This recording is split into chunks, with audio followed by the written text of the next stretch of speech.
واقعی وہ جو سمجھ رہے تھے کہ پتھر کے مجسمے ہیں، دراصل دیو قامت ہستیاں تھیں جو پتھروں میں بدل چکی تھیں۔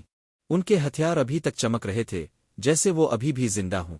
اچانک ہوا میں ایک خوفناک دھماکہ ہوا، زمین لرز اٹھی اور دور پہاڑ کے پیچھے سے ایک فوج نکلتی دکھائی دی۔ وہ انسان نہیں تھے، ان کے جسم آدھے انسان اور آدھے جانور جیسے تھے، کچھ کے سر بھیڑیوں کے، کچھ کے بازو شیر کے پنجوں جیسے، اور کچھ کے پیروں میں بیلوں کی طاقت۔ ٹارزن نے آنکھیں سکیڑ کر کہا، یہ وہی دور ہے جب انسان اور دیوتا راکشوں کے خلاف لڑے تھے۔ ہم 1000 سال نہیں، شاید ہزاروں سال پیچھے آ گئے ہیں۔ آریہ کا دل دھڑکنے لگا۔ تو کیا اس جنگ میں ہمیں بھی حصہ لینا ہوگا؟ ٹارزن نے جواب نہیں دیا۔ وہ جنگل کی طرح خاموش کھڑا تھا، مگر اس کے جسم کی رگوں میں خون ابل رہا تھا۔ اس کے سامنے جو منظر تھا وہ صرف تماشا نہیں بن سکتا تھا۔ اس دوران آسمان سے روشنی کی ایک کرن اتری۔ اس روشنی سے ایک دیوتا سا مرد ظاہر ہوا، لمبے بال، سنہری زرہ بختر اور ہاتھ میں بجلی کی برچھی۔ اس نے ٹارزن کو دیکھا اور بلند آواز میں کہا، وقت کے اجنبی، تم ہمارے میدان میں کیسے آ گئے؟ ٹارزن نے بے خوفی سے کہا، میں وقت کے دھارے میں بہہ آیا ہوں، لیکن جہاں جنگ ہے وہاں میں کھڑا رہوں گا۔ دیوتا نے لمحہ بھر اسے دیکھا، پھر اپنی برچھی آسمان کی طرف اٹھائی۔ اگر تم ہمارے ساتھ ہو تو جان لو کہ یہ جنگ آخری ہے۔ جو بھی آج ہار گیا اس کا نام وقت سے مٹ جائے گا۔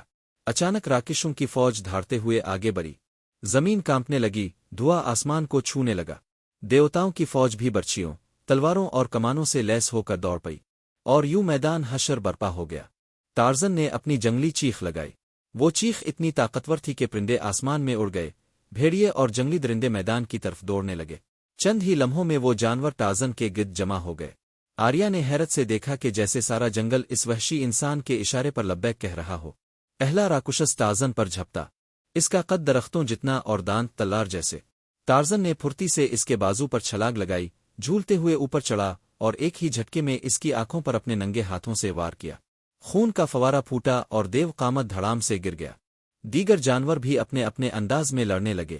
شیر پنجے مار رہا تھا، ہاتھی اپنے دانتوں سے دشمنوں کو زمین پر پٹخ رہا تھا، بھیڑیے ان کے پیروں پر جھپٹ رہے تھے۔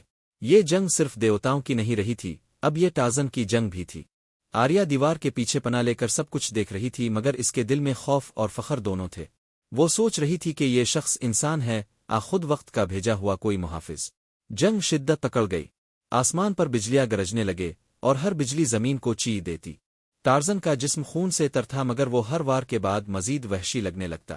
وہ اپنے ہاتھوں سے دشمنوں کی گردنیں توڑ رہا تھا، جیسے وہ گوشت کے نہیں مٹی کے بنے ہوں۔ اچانک راکشوں کے سردار نے چیخ ماری۔ وہ باقی سب سے بڑا اور خوفناک تھا، اس کے سر پر 3 چہرے اور ہر چہرے میں دہکتی آگ جیسی آنکھیں۔ وہ آگ اگلتا ہوا ٹارزن کی طرف بڑھا۔ دیوتا نے دور سے پکارا، ٹارزن، یہی اصل دشمن ہے، اگر یہ بچ گیا تو وقت کی زنجیریں ٹوٹ جائے گی۔ ٹارزن نے دانت ایسے اپنے ہاتھ زمین پر مارے اور پھر چیخ کر اس دیو قامت راکشس کی طرف لپکا۔ دونوں کی ٹکر سے زمین لرز گئی اور میدان میں ہر کوئی راکھ کر انہیں دیکھنے لگا۔ جانور نے ایک اور خوفناک وار کیا، اس کے پتھریلے کانٹے روشنی میں چمک رہے تھے۔ ٹارزن بجلی کی طرح ایک طرف لپکا اور گھوم کر درخت کی بیل کو پکڑ لیا۔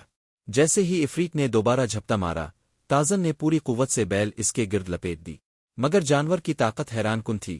اس نے ایک جھٹکے میں بیل کو توڑ دیا اور دیوڑ مار کر ٹارزن کی طرف لپکا۔ ٹارزن نے موقع ضائع نہ کیا، قریبی درخت سے لٹک کر ایک شاخ توڑی اور اسے نیزے کی طرح جانور کی طرف پھینکا۔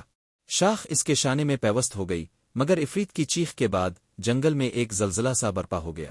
زمین ہلنے لگی، پرندے اڑ گئے اور آریہ خوف سے پیچھے ہٹ گئی۔ عفریت نے زخمی ہونے کے باوجود پیچھے ہٹنے کی بجائے اور زیادہ خطرناک وار کرنا شروع کر دیے۔ اس کی سرخ آنکھیں جلتی آگ کی طرح بڑک رہی تھیں۔ ٹارزن نے ایک لمحے کے لیے محسوس کیا جیسے یہ محض ایک جانور نہیں، بلکہ وقت کا کوئی محافظ ہے، جو اجنبیوں کو اس قدیم دور کے رازوں سے دور رکھنے کے لیے بھیجا گیا ہو۔ لڑائی اپنے عروج پر تھی۔ ٹارزن نے اپنی پوری جنگلی مہارت کو آزمایا، کبھی درختوں پر چڑھ کر اوپر سے وار کرتا، کبھی زمین پر کود کر اس کے حملوں سے بچتا، مگر عفریت کی طاقت بے مثال تھی۔ آخر کار ٹارزن نے ایک زبردست جھپٹا مارا اور اس کے گلے کے قریب اپنے ہاتھوں کی گرفت جما دی۔ جانور تڑپنے لگا، مگر ٹارزن کی گرفت فولاد کی طرح سخت تھی۔ چند لمحوں کی ہولناک کشمکش کے بعد عفریت زمین پر گر گیا۔ اس کی سرخ آنکھیں بجھ گئیں اور جنگل پر ایک خوفناک خاموشی چھا گئی۔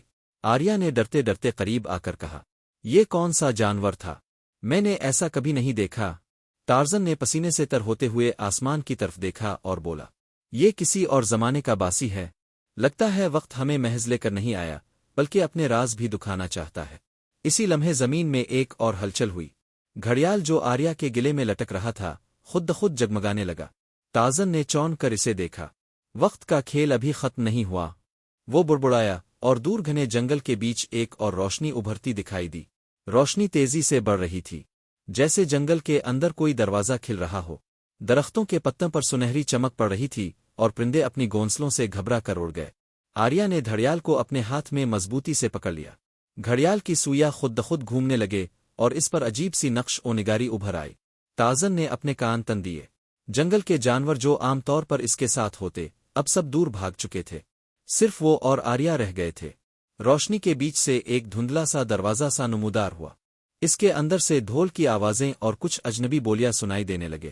یہ وقت کا دروازہ ہے، آریا نے دھیرے سے کہا، جیسے کوئی چھپا ہوا راز زبان پر آ گیا ہو۔ ٹارزن نے اس کی طرف حیرت سے دیکھا۔ تمہیں کیسے معلوم؟ آریا نے گھبرا کر نظریں جھکا لے۔ مجھے سب کچھ یاد نہیں، لیکن میں جانتی ہوں کہ یہ گھڑیال مجھے اسی دن دیا گیا تھا جب میرے گاؤں پر آسمان سے آگ برسی تھی۔ ایک بزرگ نے کہا تھا کہ وقت مجھے جواب دے گا۔ دروازے کے اندر سے اب دھماکوں اور چیخوں کی آوازیں آنے لگے۔ ٹارزن نے لمحے بھر کے لیے سوچا۔ اس نے آریا کا ہاتھ مضبوطی سے پکڑا اور کہا، ہم پیچھے نہیں ہٹ سکتے، یہ سفر شروع ہو چکا ہے۔ جیسے ہی دونوں روشنی کے قریب گئے، زمین ان کے پیروں تلے کانپنے لگی۔ لمحہ بھر میں انہیں یوں لگا جیسے وہ کسی تیز طوفان میں گھوم رہے ہوں۔ سب کچھ دھندلا گیا۔ جب ہوش آیا تو وہ دونوں ایک اجنبی دنیا میں کھڑے تھے۔ ان کے سامنے ایک وسیع میدان تھا جہاں سینکڑوں لوگ قدیم ہتھیاروں سے لیس لڑ رہے تھے۔ آسمان دھواں دھواں تھا اور زمین پر خون بہہ رہا تھا۔ بڑے بڑے رتھ آگے بڑھ رہے تھے اور عجیب مخلوق نما جنگجو انسانوں کے ساتھ لڑائی میں شریک تھے۔ آریا نے کانپتے ہوئے کہا، یہ کون سی جگہ ہے؟ ٹارزن نے اپنے وحشیانہ انداز میں ماحول کو سونگتے ہوئے کہا، یہ زمین ہے مگر ہمارا وقت نہیں۔ ہم 1000 سال پیچھے آ چکے ہیں اور شاید ایک ایسی جنگ کے بیچ میں ہیں جس نے اس دنیا کی شکل بدل دی تھی۔ اچانک ایک بھاری آواز ان کے پیچھے گونجی، تم دونوں وہی ہو جنہیں وقت نے چانا ہے، مگر یہ میدان تمہارا امتحان ہے۔ وہ مڑ کر دیکھتے ہیں تو ایک لمبا سا شخص کھڑا ہے، اس کے جسم پر پیتل کی زرہ اور ہاتھ میں ایک روشن نیزہ ہے۔ اس کی آنکھوں میں ایسی طاقت جھلک رہی تھی جیسے وہ وقت کے رازوں کو جانتا ہو۔ لمبا قداور شخص جس کے جسم پر پیتل کی زرہ چمک رہی تھی دھیرے دھیرے ان کی طرف بڑھا۔ اس کے قدموں کی چاپ اتنی بھاری تھی کہ زمین ہلنے لگی۔ آریا نے گھڑیال اپنے سینے سے لگا لیا جبکہ ٹازن نے اپنے جسم کو تیاری کے انداز میں اکڑا لیا، جیسے کسی لمحے پر وہ کسی درندے پر جھپٹنے والا ہو۔ تم دونوں وقت کے دروازے سے گزر آئے ہو، اس شخص نے بھاری اور گمبھیر آواز میں کہا۔ یہ کوئی حادثہ نہیں، گھڑیال تمہیں یہاں لے آیا ہے کیونکہ اس جنگ کا فیصلہ تمہارے ہاتھوں میں لکھا ہے۔ ٹارزن نے غروتی ہوئے جواب دیا، میں کسی کے کہنے پر نہیں لڑتا، میں صرف اپنے جنگل اور اپنے ساتھیوں کے لیے لڑتا ہوں۔ شخص مسکرایا، مگر اس کی مسکراہٹ میں ایک اسرار چھپا تھا۔ یہی تو وجہ ہے کہ وقت نے تمہیں چانا ہے، تمہارے اندر وحشی کی طاقت اور انسان کا دل دونوں بستے ہیں۔ آریا نے ہمت جمع کی اور آگے بڑھ کر پوچھا، یہ جنگ کس کی ہے اور ہم یہاں کیوں ہیں؟ شخص نے نیزہ زمین میں گاڑ دیا اور انگلی سے میدان کی طرف اشارہ کیا۔ سامنے دو فوجیں آمنے سامنے تھیں۔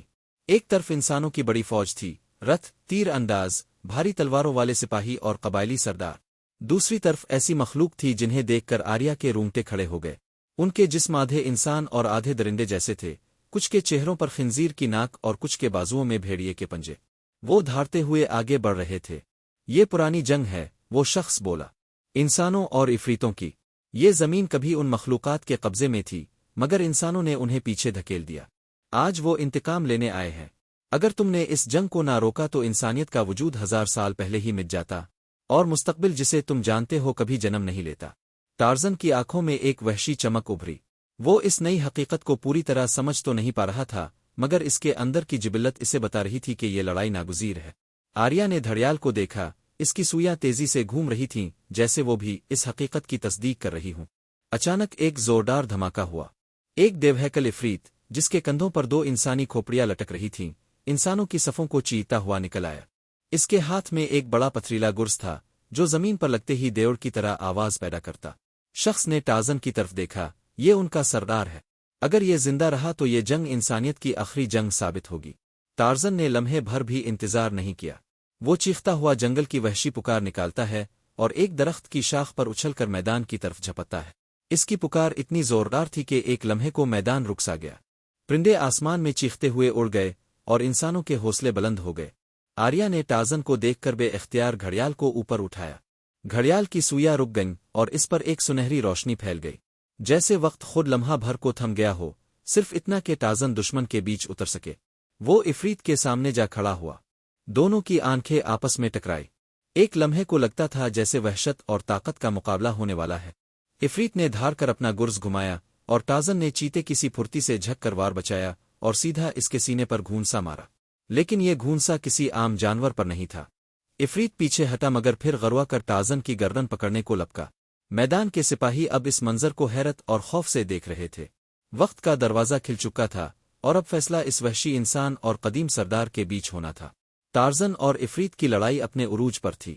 عفریت کے وار پہاڑ جیسے بھاری اور تباہ کن تھے، لیکن ٹارزن کی پھرتی اور جنگل کی دی ہوئی طاقت بے مثال تھی۔ ہر وار کے ساتھ زمین کانپتی، ہر جھپٹ کے ساتھ ہوا چیختی۔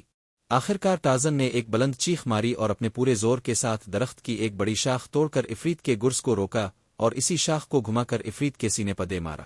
عفریت ایک خوفناک دھار کے ساتھ زمین پر گرا اور اس کا وجود دھیرے دھیرے پتھر میں بدلنے لگا، جیسے وہ خود وقت کی گہرائیوں میں دفن ہو رہا ہو۔ میدان پر ایک سنوٹا چھا گیا۔ انسانوں کی فوج نے نعرے لگائے اور آسمان میں تیر چلنے لگے جیسے جشن منایا جا رہا ہو۔ ٹارزن خاموشی سے کھڑا رہا۔ وہ جانتا تھا کہ یہ اس کی جنگ نہیں تھی، یہ وقت کی جنگ تھی۔ آریہ اس کے قریب آئی، گھڑیال اس کے ہاتھ میں چمک رہا تھا۔ گھڑیال کی سوئیاں پھر تیزی سے گھومنے لگے اور سنہری روشنی ایک بار پھر درختوں کے بیچ دروازہ بنانے لگی۔ آریہ نے آہستہ کہا، ٹارزن، میرا وقت یہی ہے۔ میں اسی دنیا کی ہوں۔ تم نے میرا فرض پورا کر دیا، اب مجھے یہیں رہنا ہوگا۔ ٹارزن نے لمحے بھر کو اس کی آنکھوں میں دیکھا۔ اس کی آنکھوں میں شکرگزاری بھی تھی اور جدائی کا دکھ بھی۔ ٹارزن نے اپنے وحشی مگر نرم دل کی سچائی کے ساتھ سر ہلایا۔ تم اپنے وقت کی ہو، آریہ۔ جنگل ہمیشہ مجھے آواز دے گا۔ آریہ نے گھڑیال کو سینے سے لگایا اور روشنی کے اندر قدم رکھ دیا۔ اس کی صورت رفتہ رفتہ دھند میں گم ہو گئی اور پھر دروازہ بند ہو گیا۔ ٹارزن چند لمحے وہی کھڑا رہا، پھر اس نے جنگل کی طرف رخ کیا۔ اس نے ایک بلند چیخ ماری، وہی وحشی پکار جو صدیوں سے درختوں اور پہاڑوں میں گونجتی آئی تھی۔ پرندے، بندر، ہاتھی اور جنگل کے دوسرے ساتھی اس پکار کے جواب میں جاگ اٹھے۔ وہی گھنا سبز جنگل، وہی درخت، وہی ہوا کی خوشبو۔ ٹارزن واپس اپنے عہد میں لوٹ آیا تھا۔ جنگل نے اسے پہچان لیا، جیسے وقت نے ایک بار پھر اس کا حق اسے لوٹا دیا ہو۔ وہ درخت پر چڑھا، آسمان کی طرف دیکھا اور زیر لب کہا، وقت کا سفر ختم ہوا، مگر ٹارزن ہمیشہ اپنے جنگل کا حصہ رہے گا۔ اور یوں کہانی کا دروازہ بند ہوا، مگر جنگل کی پکار باقی رہی۔